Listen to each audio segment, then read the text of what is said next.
Sarir. Halo, Om Iwan, apa kabar? Eh, Masih di itu ya, di Batam sampai akhir Agustus ya. Iya, betul.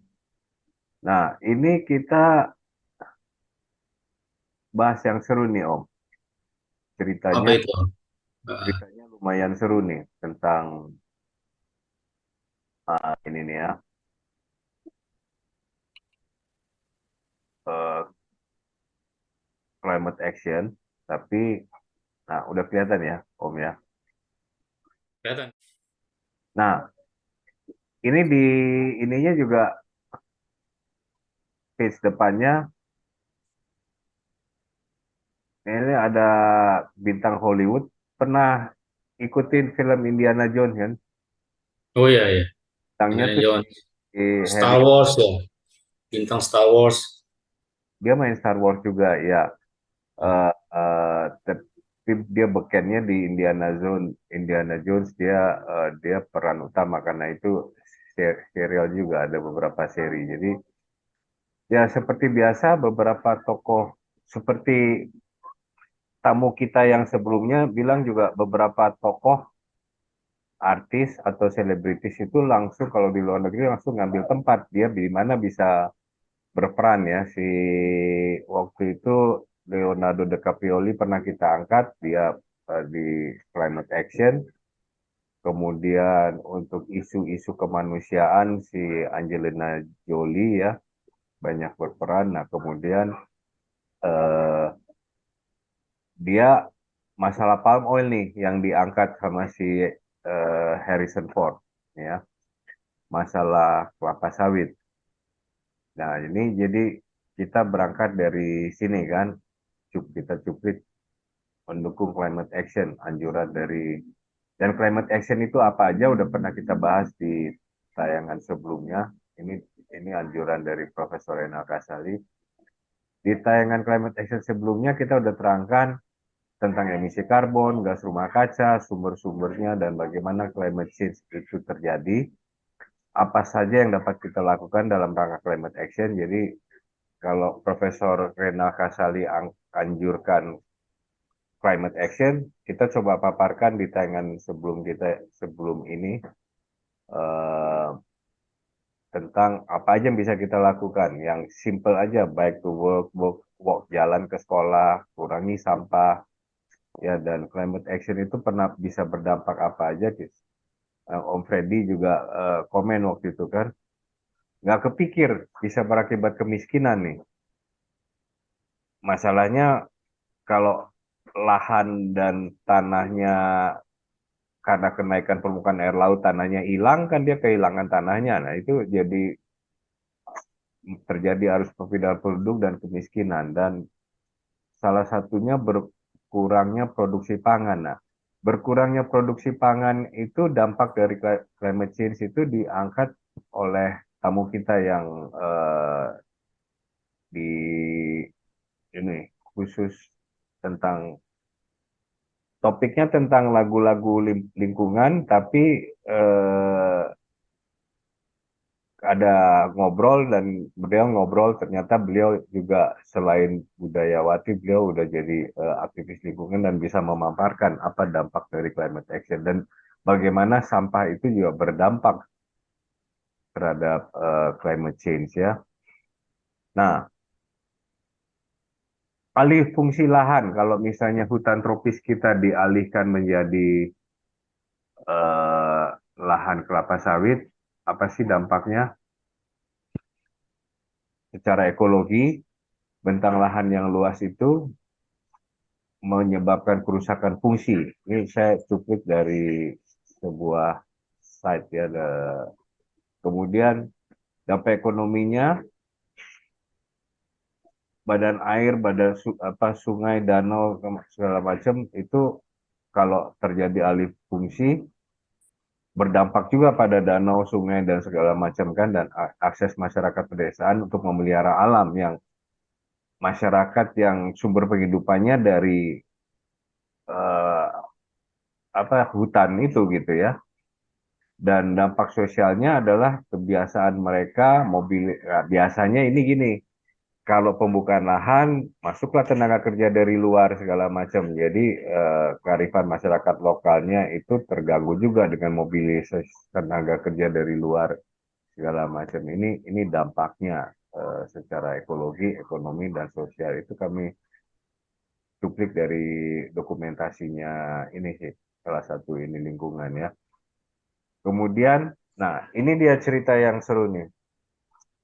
Jadi seperti tamu kita Mbak I bilang itu juga di luar negeri orang kalau udah jadi selebritis dia langsung cari posisi eh, community activity-nya dia di mana sih yang bisa berdampak. Harrison Ford memilih waktu itu untuk palm oil. Dia mulai menyelidiki dari produk-produk apa aja yang gunakan palm oil. Kemudian lahan kelapa sawit di Indonesia dia kunjungin. Dilala pada saat dia tiba lagi rame-ramenya asap, nggak bisa lihat dan waktu itu sampai ekspor juga kan beberapa negara tetangga gitu komplain dengan asap dari terjadilah pembakaran hutan nih. Tapi ini dokumentasi tahun 2017 ya. eh Tahun 2017 ada filmnya, dokumentasinya dia datang ke Kalimantan. Om Iwan, ini Harrison Ford apa ada pesanan khusus atau memang dari pribadinya dia sendiri untuk mengulik tentang dampak palm oil? Mungkin saja ada pesanan dari pihak yang apa namanya di belakangnya, mungkin ada benang merahnya atau memang bagaimana tuh? Nah, biasanya ya, yang kita tahu nih kan kita pernah bahas juga sebelumnya nih. Kalau NGO itu kadang-kadang ada pesanan, ada pihak yang dan termasuk yang itu tuh yang mengangkat soal Indonesia negara kedua segala macam itu kan juga ada sedikit aspek politiknya, bahkan kedutaan Amerika berperan ngundang dia ngomong di depan Walhi segala macam di Indonesia. Itu juga waktu itu 2005 itu 2015 ya kejadiannya. Tapi kalau figur-figur yang saya tahu kayak si Leonardo DiCaprio, si Angelina Jolie sama Harrison Ford ini, mereka kan mereka secara pribadi dari main film aja udah banyak duit, bahkan apalagi Leonardo DiCaprio dia dia sendiri produser film. Duitnya banyak, dia bahkan nyumbang sampai beberapa juta dolar kemana-mana segala macam gitu kan. Jadi boro-boro dia dapat pesanan, dia bahkan bisa menggerakkan dengan duitnya gitu. Kalau yang banyak duit, Harrison Ford ini juga kalau menurut saya sih feeling saya kemauan pribadi. Dia jalan, dia mendanai film segala macam mungkin dengan biaya sendiri. Jadi kelihatannya nggak dengan pesanan nih kalau dia inisiatif pribadi nih kalau yang ini ya. Nah, masih tentang penyelidikan tahun 2017 itu, dia lihat bagaimana rusaknya hutan di Kalimantan dan alih fungsi dan apalagi dirusaknya dialih fungsikan dengan cara dibakar. Wah, dia bilang nggak bisa nih. Gua pengen ketemu nih sama menterinya waktu itu bukan menteri yang sekarang ya, menteri lingkungan hidup kalau nggak salah belum digabung sama kehutanan waktu itu. Gua pengen ketemu dan dia berhasil ketemu, ngobrol, ngobrol terus dia tanya kan, Pak Menteri, nong di lapangan, jadi menterinya juga datang ke lapangan di tengah hutan di Kalimantan itu bareng temannya. Emang Anda nggak punya power untuk nyetop ini, Pak? Yes, I have the power. Terus, kenapa kamu nggak menyetopnya? Nah, ini jawabannya. Ini Pak Kuntoro waktu itu menterinya. It's a matter of how do you exercise the power. Bersayap nggak nih jawabannya? Saya nggak tahu apakah jangan-jangan pembakaran hutan itu ada dekingan yang lebih kuat dari menteri, gua nggak tahu. Tapi ini kan 2017. 2017. Jadi tapi dia terkesan oleh si Harrison Ford, kok nggak stop-stop juga? You have the power to stop that. Tapi kok nggak? Ya, it's a matter how you exercise the power. Itu jawabannya. Kita nggak tahu, tapi ini cuma ambil cuplikan dari dokumentasi. Filmnya panjang, saya cuma ngambil plot-plotnya, screenshot dari beberapa dialog dia dengan Pak Menteri waktu itu. Gitu Om. Tapi itu 2017 ya. Oke, Mudah oke. sekarang kita sudah lebih baik. Ya, memang 2017 kan rame-ramenya tuh sampai negara tetangga juga komplain asap kita sampai ke situ segala macam. Disitulah kita diserang Greenpeace, diserang seluruh dunia waktu itu. Nah, tiga hutan tropis terpenting ini juga pernah dibahas eh, Brazil, Kongo, dan Indonesia. Indonesia itu agak spesial juga, bukan yang terbesar, tapi spesialnya adalah kita karena banyak hutan mangrove dan hutan gambut. Ini daya serapnya lebih tinggi daripada hutan tropis biasa, daya serap oksigennya katanya. Ini saya pernah dengar dari YouTube-nya Om Peter Gonta nih, karena dia juga waktu itu banyak mengembangkan penanaman kembali hutan bakau ya, mangrove. Nah, kita pada saat COP26, jadi 2021, berembuklah dengan tiga negara ini. Wah, kita nih paru-paru dunia loh, kita bertiga ya. Kita melakukan aliansi ini, beritanya saya cuplik dari sini. Dilakukanlah aliansi kerjasama tiga negara ini ya eh, sampai ya di Paris Agreement itu kan juga akhirnya didesain semacam karbon kredit, mulai muncullah segala macam kalau kita bisa perbaiki hutan kita sekian banyak, kita ada dapat dananya dari karbon kredit. Karbon kredit ini kan ceritanya negara-negara berkembang nuntut, kita ini baru sekarang ngerusaknya. Kamu itu mulai dari revolusi industri sampai perkembangan industri, kamu itu udah puluhan tahun mengotori udara dengan emisi karbon segala macam ya. Dan yang menyerap hutan kita, nah yang puluhan tahun itu kamu harus bayar. Itulah rebukan di Paris Agreement katanya sampai terkumpul dana dari mereka. Tapi kita harus membuktikan kalau kita mempertahankan atau melestarikan hutan kita, baru kita dapat karbon kreditnya. Itu katanya ceritanya nih. Nah, eh, beberapa tahun belakangan ini, mungkin sejak COP26 itu tadi ya, dan mungkin juga sejak pemerintahan yang sekarang, katanya mungkin lebih serius.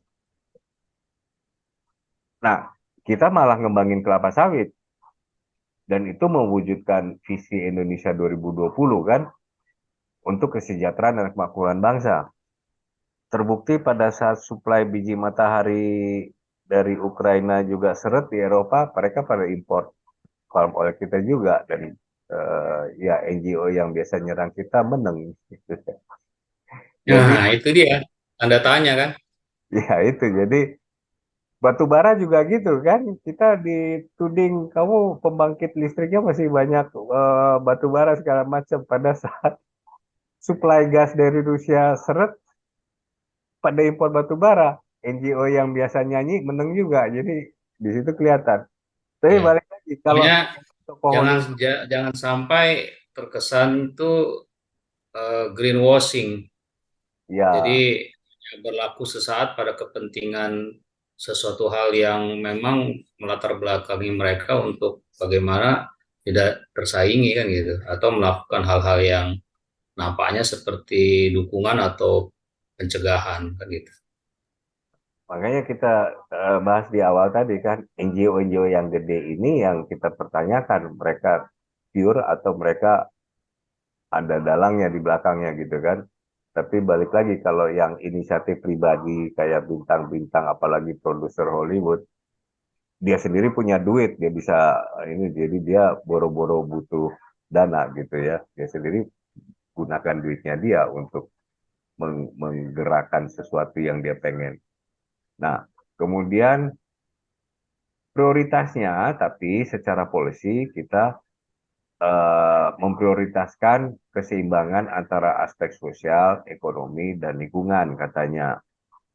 Dan align dengan komitmen pemerintah. Jadi ini rencana pembangunan jangka menengah 2020-2024. Jadi udah dicanangkan. Dan kita juga member dan kita libatkan RSPO.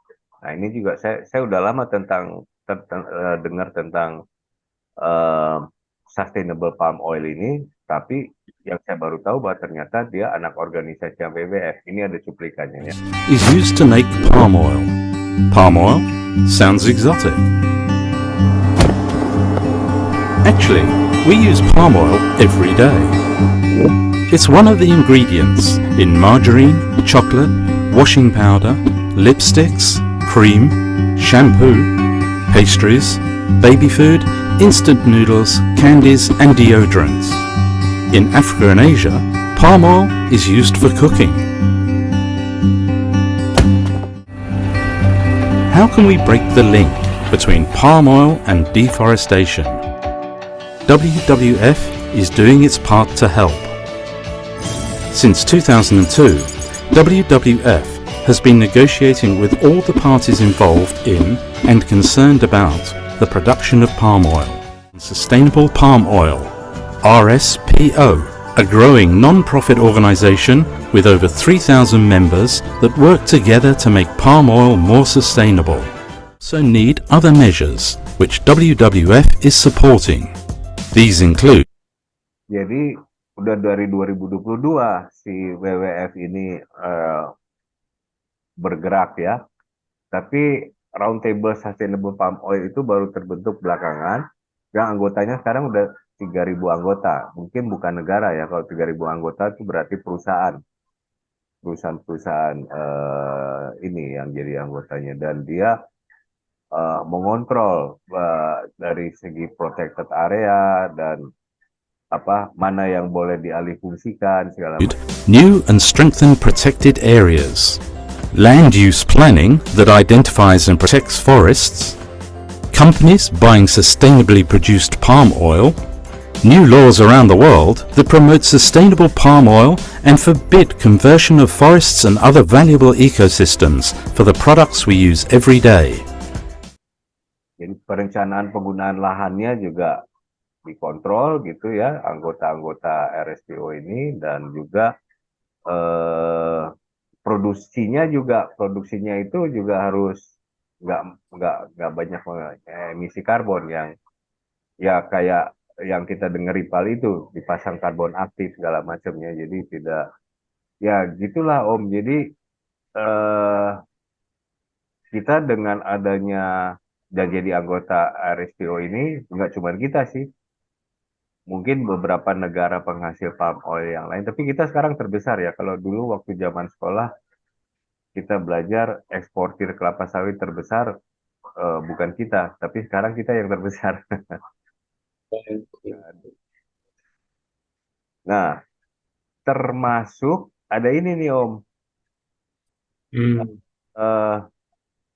Argumentasinya nih yang saya juga, bahkan hutan kelapa sawit itu menyerap karbon lebih bagus,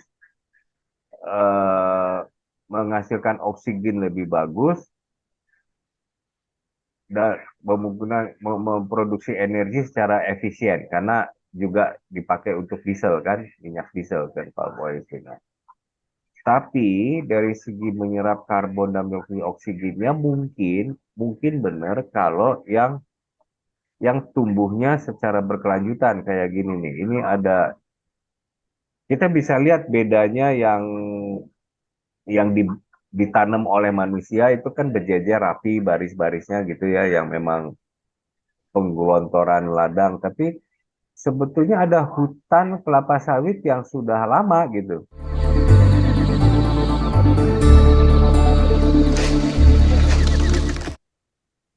Pohon-pohonnya nggak rapi. Ini hutan kelapa sawit yang asli. Tapi jadi dia tumbuh sendiri gitu ya? Iya, jadi memang kelapa sawit ini asalnya memang tumbuhan hutan gitu. Nah, kemudian kita yang gede jadi mungkin saya nggak tahu kalau mereka punya teknologi memang planning ladangnya menggunakan teknologi sedemikian rupa sehingga sifatnya menjadi sama dengan hutan kelapa sawit yang asli yang bukan ladang ditanam. Ya argumentasinya dia ini katanya bahkan lebih bagus menyerap karbon segala macam. Jadi perkebunan sawit yang dibuat oleh manusia penyerapan karbonnya lebih baik atau bagaimana? Lebih baik yang alami gitu. Lebih baik yang alami. Tapi yang kita Karena nggak tahu apakah sekarang ada teknologi sehingga mereka mensimulasi eh, agar sifat-sifat lingkungannya sama dengan hutan kelapa sawit yang alami. Saya nggak tahu kalau mereka bisa clean ini, nyerap karbon. apa yang membedakan Nah, ini dari lahannya atau jarak antar eh, pohonnya atau bagaimana ya? Karena sama-sama pohon juga kan, iya, maksudnya jenisnya sama. iya, ya itu dia. Apa yang Atau membedakannya? yang lahan alami ini tidak diberikan pupuk, tidak diberikan pestisida atau bagaimana mungkin. Jadi tumbuh aja sesuai Ya, dengan naturalnya gitu. itu satu unsur pasti. Jadi dia tidak eh, tidak menggunakan obat-obatan tanpa pestisida itu satu pasti. Dan kalau saya lihat, eh, kalau kita lihat di cuplikan film ini, yang hutan kelapa sawit yang asli itu gede-gede kan, tapi yang kita tanam, yang ladang-ladang kita tanam, pohonnya pendek-pendek tapi buahnya banyak gitu. Itu juga mungkin sebuah perbedaannya. Kan Hmm. sekarang kan modelnya kalau bikin apa mangga aja pepaya gitu yang pendek-pendek tapi buahnya banyak gitu kan. Tapi kan aspek buat produksi buahnya iya bagus tapi kan aspek lingkungannya sebetulnya lebih bagus yang asli, yang tinggi-tinggi gede ya. Kelapa sawit juga gitu kan kalau yang hutan asli gede tinggi-tinggi gede-gede gitu. Nah, makanya itu satu hal nih kita secara awam melihat apapun yang dibikin Tapi susah juga ya, keekonomiannya tidak akan masuk. Berapa lama investasinya akan balik? betul ya itu. Jadi pro and kontra kan Pertengah kan. kalau hutan kelapa sawit asli mungkin produksinya rendah tapi dia aman bagi lingkungan. Tapi kalau yang kita tanam dengan bibit-bibit unggul itu produksinya tinggi tapi dampak lingkungannya lebih besar. Nah, secara awam dua itulah kita bisa melihat pro dan kontra. Tapi apalagi hal lain mungkin ada ahli kelapa sawit yang mesti kita ajak ngobrol nih. Ya, boleh tuh. Kesempatan di Bisa tayangan memberikan masukan. atau ada Iya. yang komen di tayangan kita ini, monggo silakan kalau ada yang mau komen bagi yang tahu lebih banyak dari kami. Secara awam kami cuma melihat ya itu ya yang ditanam itu pendek-pendek produksinya banyak tapi kalau yang hutan kelapa sawit asli itu tinggi-tinggi itu belum tentu hasilnya banyak tapi itu hutan yang asli itu logis kalau dia bilang dampak lingkungannya lebih bagus. Ya, itu sih tidak hanya kelapa sawit secara alami, pohon-pohon lain pun seperti jati, pinus, segala macam. Yang penting hutan alami. Hutan alami itu pasti lebih baik ya jadi ya Iya. begitulah Om. Ya, Tapi minimal kan dengan adanya perkebunan tidak apa namanya tidak terlalu merusak ya, karena dia tetap menyerap karbon kan, betul. kecuali pembunuhan hutan tidak ditanam kembali kan udah pasti itu harus deforestasi apa namanya penanaman hutan kembali kan supaya tidak terjadi apa namanya bencana alam seperti itu kan. Hmm. Ya ada sisi baiknya lah dari sisi ekonomi dan tentunya juga bagaimana lingkungan itu masih bisa di apa namanya dilindungi lah ya.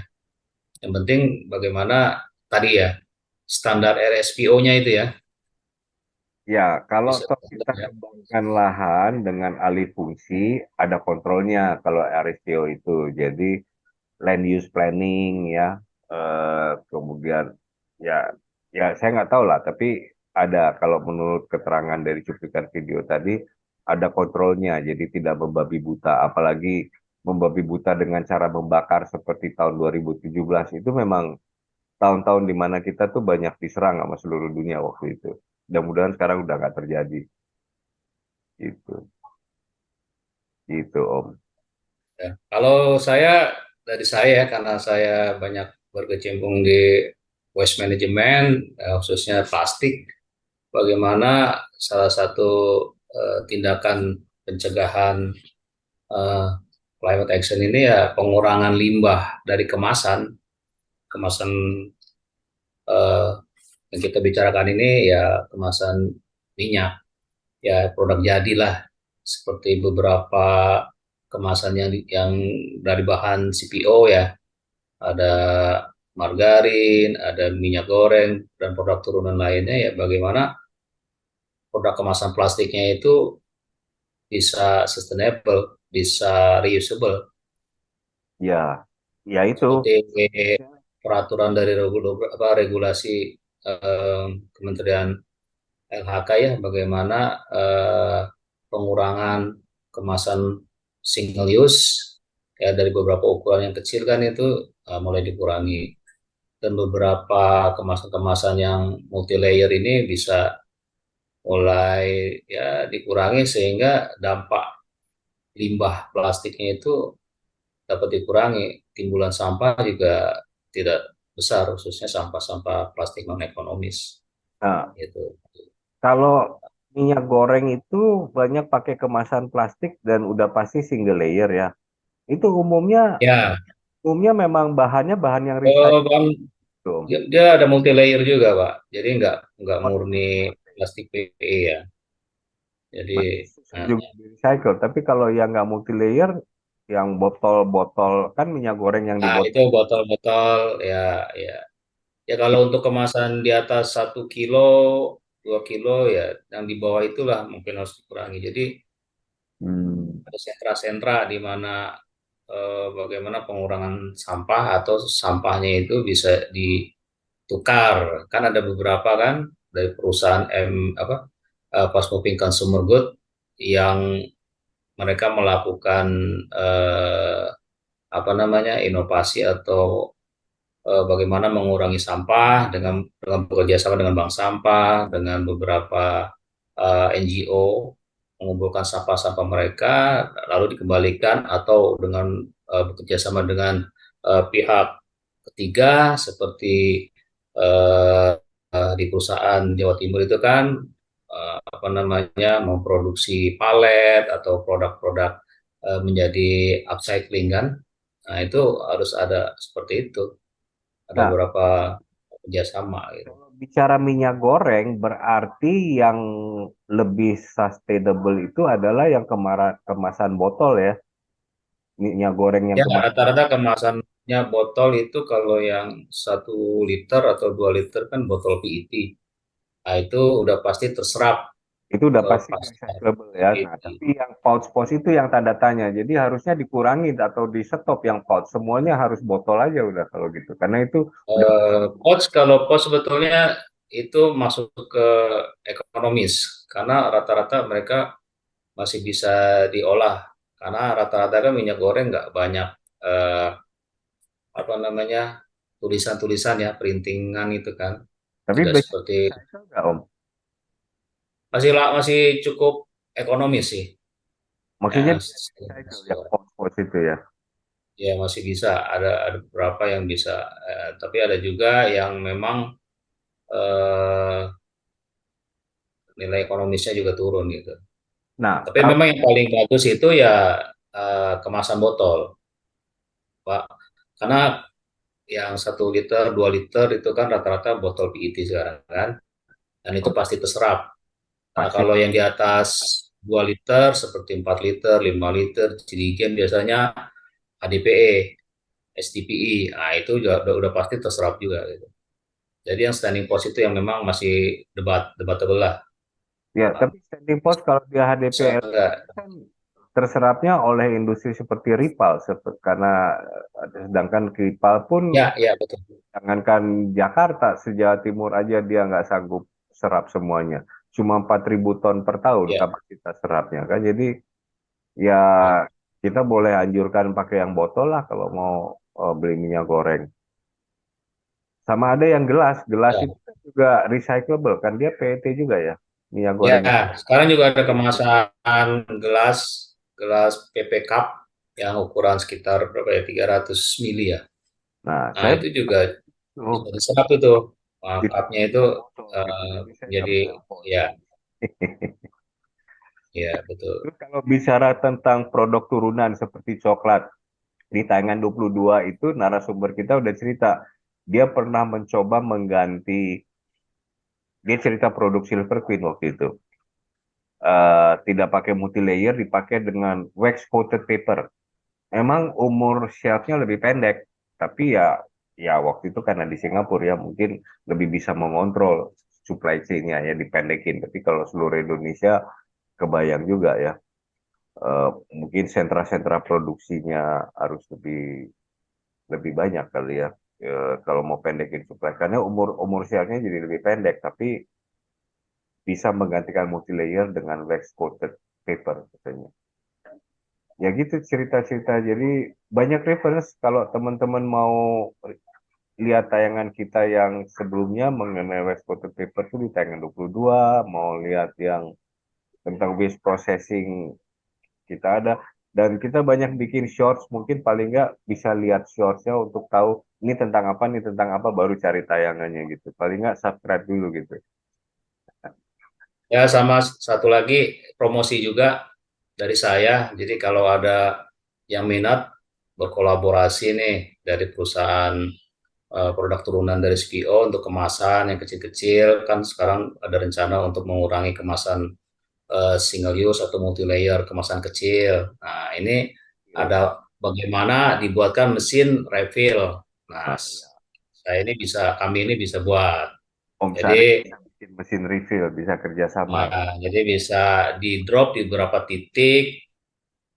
Nah, siapa yang mau beli tinggal bawa apa namanya botol sendiri, kemasan sendiri, nah, tinggal sistem apa namanya bayar secara digital atau melalui mekanisme digital, nah, atau bisa bayar juga langsung. Jadi tidak menggunakan apa namanya kemasan. Jadi seperti Hmm. eh, tap water atau beberapa water station kan membawa tumbler. Nah, jadi kalau perusahaan apa namanya minyak goreng mau berbuat seperti itu, silakan kontak kami ya. Termasuk Pak Om Iwan juga salah satu tim nih promosi. Emailnya Kontak Om, kami siap untuk nanti bantu bagaimana pengurangan limbah kemasan turut apa namanya membantu bagaimana salah satu tindakan pencegahan climate action seperti itu. oke, jadi ada dua, kita kasih kesempatan teman-teman kalau mau ada pertanyaan di komen. Kalau mau nanya tentang bagaimana produksi mesin refillnya Om Sarir, silakan taruh di komen. Nanti saya kasih langsung email sama nomor kontaknya Om Sarir ya. Dan kalau Ya, balik lagi ke topik utama kita mengenai hutan kelapa sawit itu, ya kami cukup awam, tapi kalau ada yang lebih tahu mau menambahkan inputan di komen, silakan komen. eh, kita akan ini mungkin mungkin kalau ada ini jadi narasumber yang lebih ahli, kita angkat di tayangan berikutnya, kita undang sebagai narasumber. Gitu ya Om ya. ya, Oke, makasih pertemuan dan obrolan hari ini dengan cerita Harrison Ford yang cukup seru. Sebenarnya kalau nonton, nanti saya kasih link videonya deh. Ada nanti di caption saya cari. Kalau mau lihat film videonya Lasi tadi kan saya cuma screenshotnya, itu seru tuh. Ya, bagaimana dia, waduh, saya mau ketemu menteri nih, nggak mau tahu nih segala macam. Didatangin, dilayani sama menteri. Cuma jawaban menteri itu yang kita mesti jadi tanda tanya saat itu ya. Hmm. Oke, oke. makasih. Sampai Terima ketemu kasih. Ya, sampai berikutnya. ketemu lagi ke apa namanya di waktu yang akan datang. Kita bahas bank sampah dan ada seorang ibu yang nanti kita lihat deh. Beliau pembina bank sampah dan banyak aktivitasnya. Ya, itu jadi narasumber kita di tayangan berikutnya. Oke, sampai Oke. ketemu. Bye, Om. Oke.